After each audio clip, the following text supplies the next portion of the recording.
پیاری ماں مجھ کو تیری دعا چاہیے، تیرے آنچل کی ٹھنڈی ہوا چاہیے، تیری ممتا کے سائے میں پھولوں پھولوں تھام کر تیری انگلی میں بڑھتا چلوں، آسرا بس تیرے پیار کا چاہیے، پیاری ماں مجھ کو تیری دعا چاہیے، تیری خدمت سے دنیا میں عظمت میری،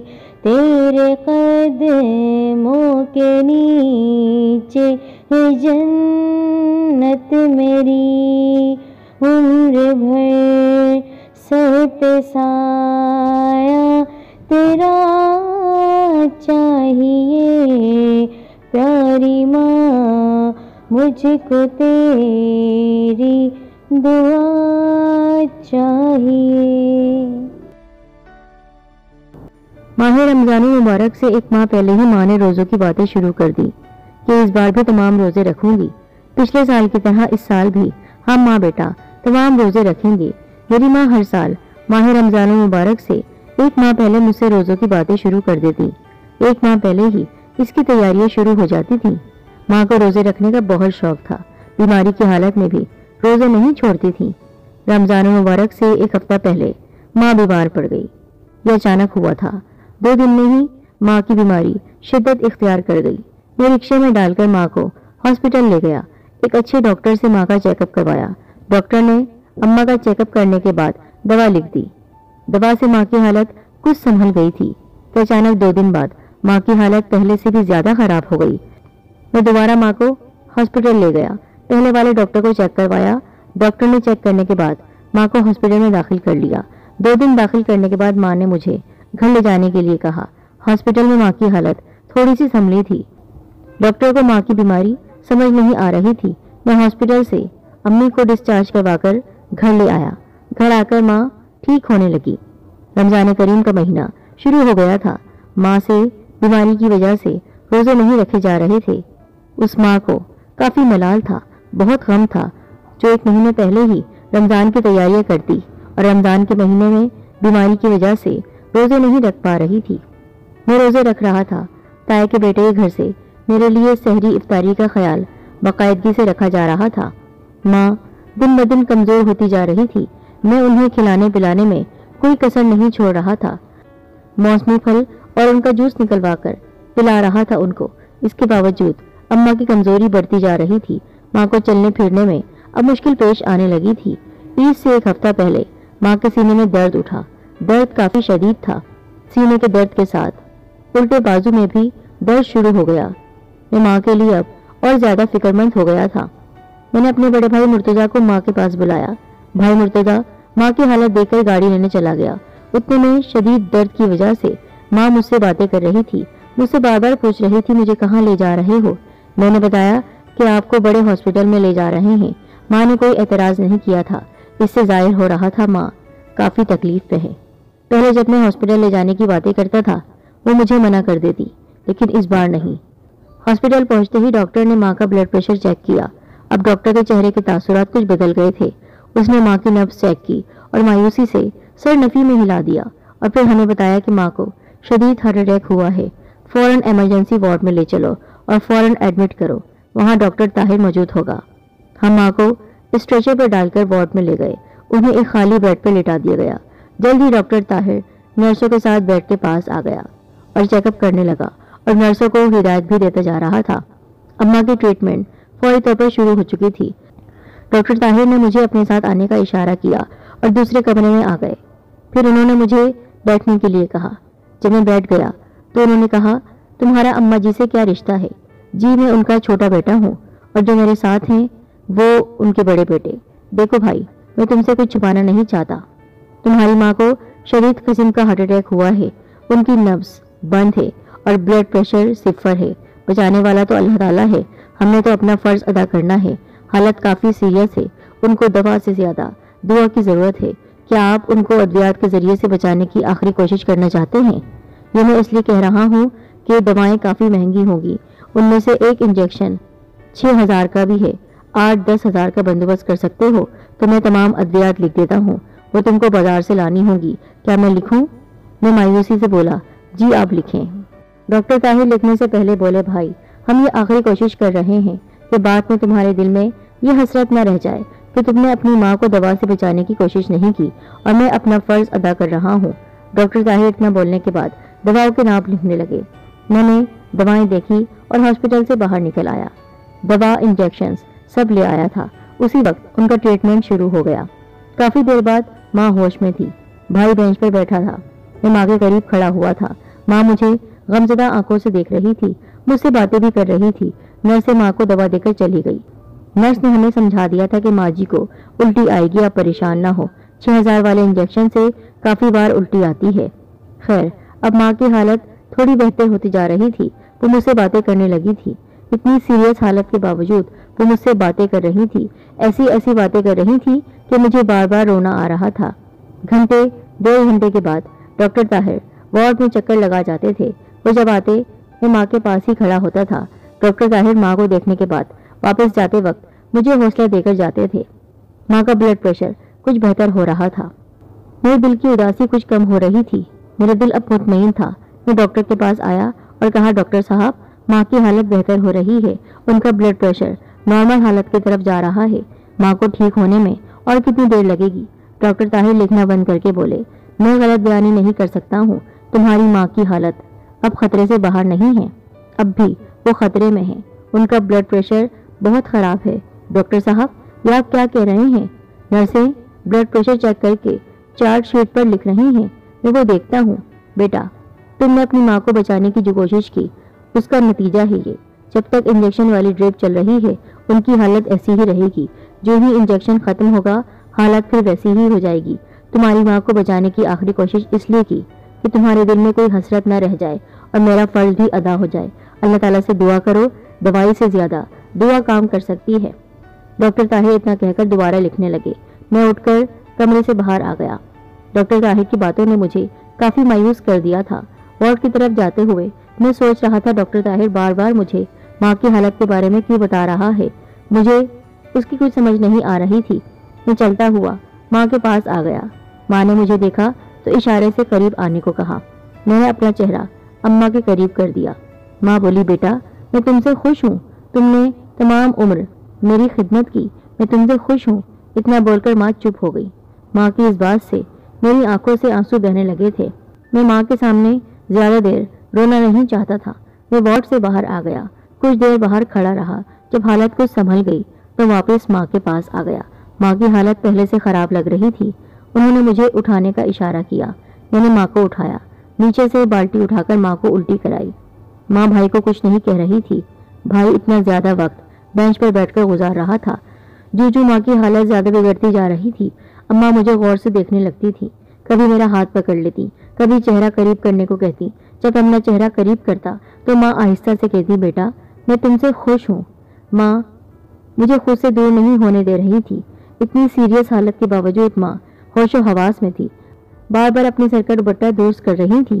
پاؤں سے شلوار تھوڑی سی اوپر ہو جاتی تو وہ مجھے ٹھیک کرنے کا اشارہ کرتی۔ میں شلوار ٹھیک کرتے وقت ماں کے پاؤں چھو لیتا۔ ماں کی سانس میں تنگی آتی جا رہی تھی۔ نرسیں بدل بدل کر انجیکشن لگا رہی تھی۔ ڈاکٹر طاہر کی ڈیوٹی ختم ہو چکی تھی، اب ڈیوٹی پر ڈاکٹر اقبال آ چکے تھے۔ وہ ماں کو چیک کر کے وارڈ سے باہر جا چکے تھے۔ وہ ماں کی حالت دیکھ کر کچھ افسردہ ہو گئے۔ وارڈ سے باہر جاتے وقت اس نے میرے کندھے پر ہاتھ رکھ کر مجھے حوصلہ دیا۔ بھائی بینچ سے اٹھ کر ماں کے قریب آ گیا۔ ماں ہم دونوں کو باری باری غور سے دیکھ رہی تھی۔ وقت گزرتا جا رہا تھا۔ رات کے 11 بجے ماں کی سانس رک گئی۔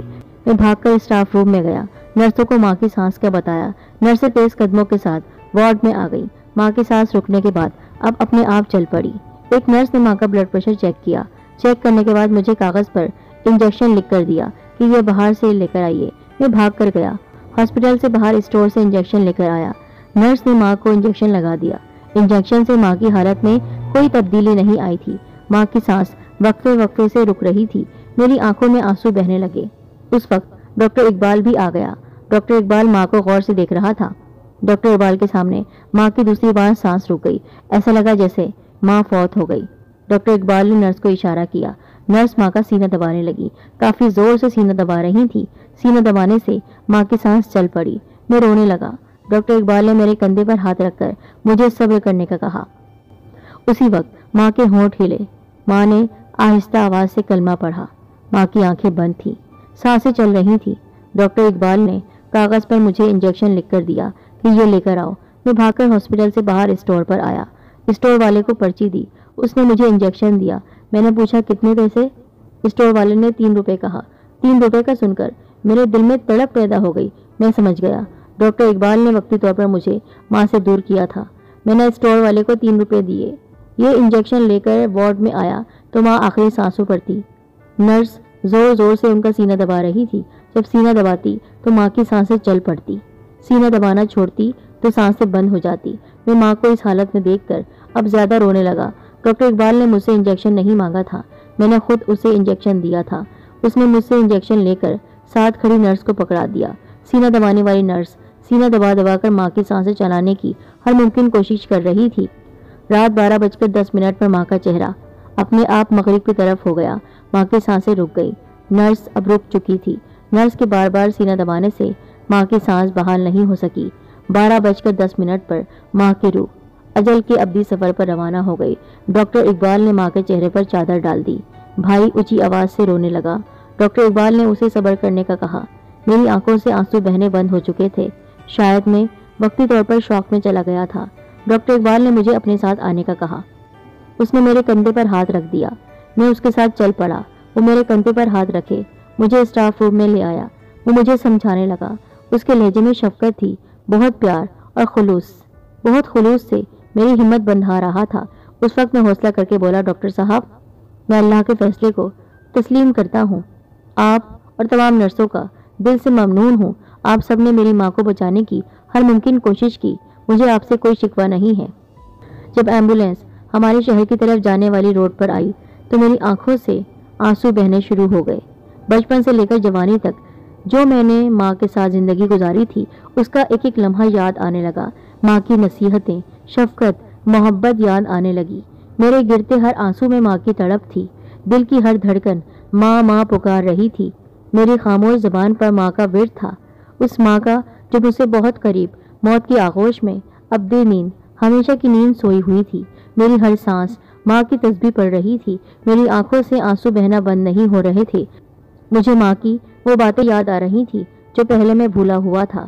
ماں، یاد ہے جب آپ بیمار ہوئی تو آپ نے اللہ سے یہ دعا کی کہ اللہ مجھے کسی کا محتاج نہ کرنا، مجھے ایمان کے ساتھ کلمہ نصیب کرنا۔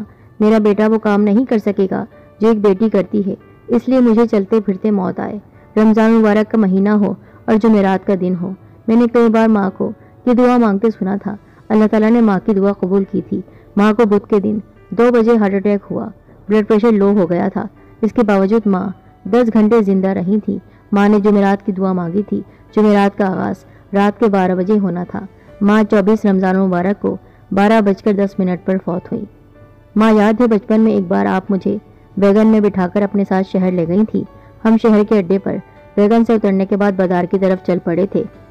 ابھی ہم کچھ دور ہی گئے تھے کہ آپ نے اپنی سائیڈ والی جیب میں ہاتھ ڈالا۔ جیب خالی تھی۔ آپ کی جیب میں جو 500 روپے تھے وہ کہیں گر گئے تھے۔ آپ مجھے لے کر واپس چل پڑی۔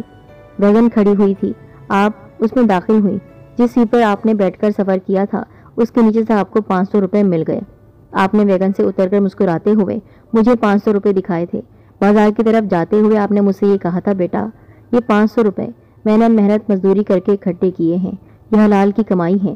اگر ان میں حرام کا ایک نوٹ بھی ہوتا تو شاید مجھے یہ نہیں ملتے۔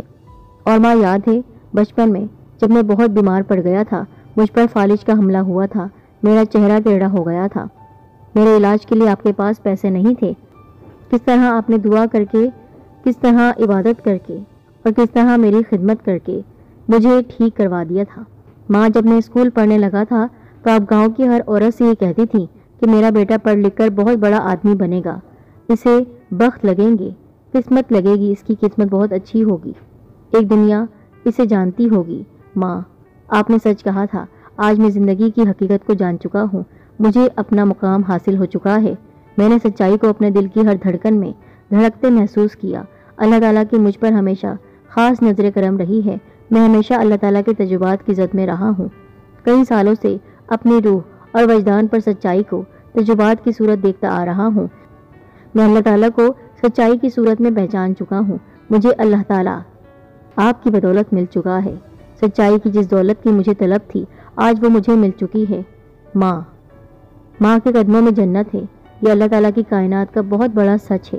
اب مجھے دیکھو، میں بچپن سے لے کر اب تک ہر وقت آپ کے ساتھ رہا، مرتے وقت بھی آپ کے پاس تھا۔ آپ نے جب اپنے پاؤں کی شلوار ٹھیک کرنے کا کہا، ٹھیک کرتے وقت آپ کے قدموں کو چھونے کی سعادت حاصل کرتا رہا۔ مرنے سے پہلے میں نے آپ کے کئی بار قدم چھوئے۔ مجھے دنیا میں اس سے بڑا اور کیا مقام مل سکتا ہے؟ اور پھر آپ مجھ سے خوش تھیں۔ آپ نے بار بار مجھے کہا کہ میں تم سے خوش ہوں۔ آپ نے جو بار بار کہا، اس سے میری دنیا اور آخرت کچھ نہ کچھ ضرور سنور جائے گی۔